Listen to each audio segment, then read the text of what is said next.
Alright, my most amazing artists. Today I will be showing you in this video how we can do some different Japanese ink brush style techniques using non-traditional supplies, things that we have here in our art room.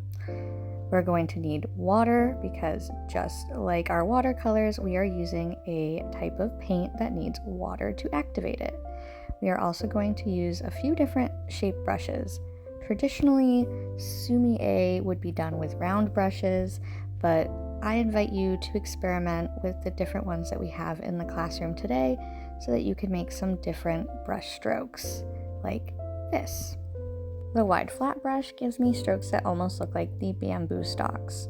I'm also going to just play around. I want you really experimenting today on your paper, seeing what kind of brush strokes you can make by turning the brush in different directions, using different amounts of water, different concentrations of ink to see what you like.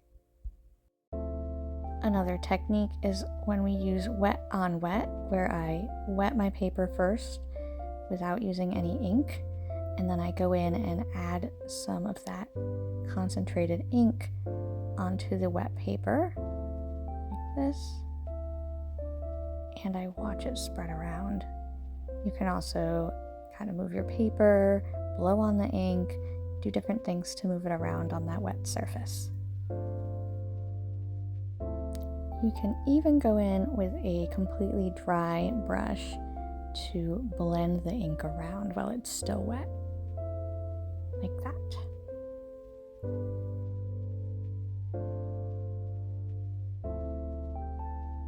Using a dry brush is also a really great way to make some expressive marks, almost like grass or feathers. You can move them around really squiggly or straight like that. Again, experiment. This is what this page is for. I want you finding out what you can do with these different brushes, different techniques, different directions, different amounts of ink.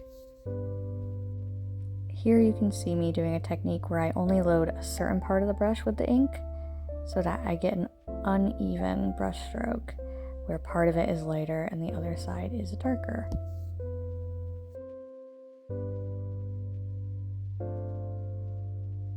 A great way to create branches is to just dip just the end of the brush in the ink and then stamp it on to create a branch like that.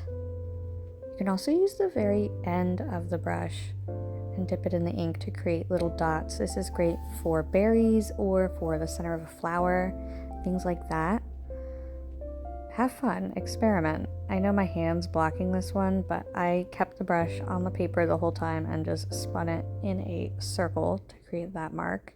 And I'm going to do a similar thing, but moving the brush back and forth, creating a ripple effect, which is a great one for flowers as well. Try out different ones. Try out ones that I didn't even do. I want you to experiment, really get familiar with the ink and the brushes, and most of all, have fun.